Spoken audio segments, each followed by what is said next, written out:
This week's Torah reading provides what is, in my opinion, one of the starkest contrasts between the perspective of the written and the oral laws. More specifically, the perspective of those who approach the Torah from the point of view of the written law or the oral law. The Torah says that a person who injures another person shall have the same done to him. And it uses the expression an eye for an eye, a tooth for a tooth, etc. This is commonly interpreted literally. It's what's known as lex talionis. It's the retributive law. If you put out someone else's eye, then you have your eye put out as a punishment. That seems pretty harsh. It seems like the Torah is coming to include even that. Actually, the oral tradition teaches that this is not true. It's not an inclusion, it's actually a limitation. Meaning what? The oral tradition teaches that when a person causes injury to another, he must pay for that damage. Recompense. If you put out someone else's eye, you have to pay damages for the fact that this person now has to live the rest of his life without an eye. In addition, you have to pay for his pain and his medical bills. Okay, but that's a separate matter. This is just strict damages. You have decreased his value, effectively, quality of life, if you want to call it that. You need to compensate him for that. The Torah is a limitation, not an inclusion, that if somebody puts out someone else's eye, he has to pay for the eye only. We don't go crazy with damages. The limit on how much he has to pay is the value of the eye. Now, if you approach the Torah from a point of view of this is the written Torah, this is the Torah, then you would interpret that literally. That which is done to him should be done to him. An eye for an eye. He lost an eye, he loses an eye. It seems pretty straightforward. On the other hand, if you approach it from a point of view of the oral tradition, the Torah was given at Mount Sinai. It was not given in its written form, which makes sense if you think about it, because there's stuff in there that didn't happen for another 38 years. So clearly, it wasn't given all at once, at the least we can say that much. What was given was the law, the principles of the Torah. That which needed to be known in order to live one's life. Well,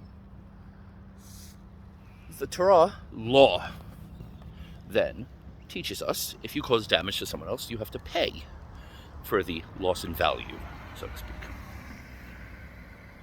Then, if you have in mind that you already know this law, and then you come to the Torah, it tells a very different story. I always refer to the written Torah as the Cliff Notes. You can read that and you can kind of get the picture, but you never get the full picture. On the other hand, if you've read the full book and then you read the Cliff Notes, you get where they're going with it. It's a mnemonic device in writing to help you with that which you've already learned orally. So, if you were brought up always knowing if I put out someone's eye, I will have to pay damages to this person in a monetary value, considering the fact that he is now forced to live without an eye.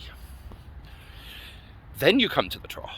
Put yourself into that mindset. Then come to the Torah and read that which was done to him should be done to him. An eye for an eye. You cause damage to him, such damages have to be done to you. It's payment. You already know it's payment. And it fits perfectly. If you come from a point of view of the written Torah being primary, then you'll think, the rabbis reinterpreted stuff. Or they changed the meaning of the Torah. Or maybe they didn't change it, but they intentionally reinterpreted it because it was unpalatable.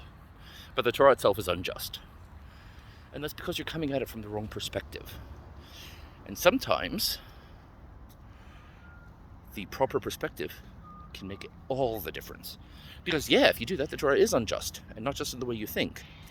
Because if the Torah is unjust for saying he lost an eye, well, no, it's not. That's the strictest justice. You put out someone else's eye, you have your eye put out. That makes perfect sense. It's not nice, but in the strictest form of justice, you got what you deserved. It's unjust because sometimes it's not possible. And that's one of the reasons the sages learned that it's not possible to interpret the Torah literally in this case. It's literally, but a different type of literally. Because what happens if a blind man puts out someone else's eye? Or if a person with only one eye puts out another person's eye, well, he's now half blind. You're going to make him fully blind. It's not possible in all cases to do this. Whereas everyone has money, and if he doesn't have money right now, it's a debt, and he'll have to pay it at some point.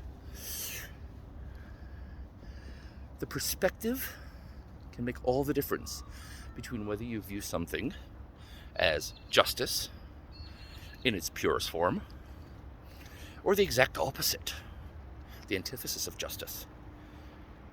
Perspective can make all the difference in many cases, not just this one. Shabbat Shalom.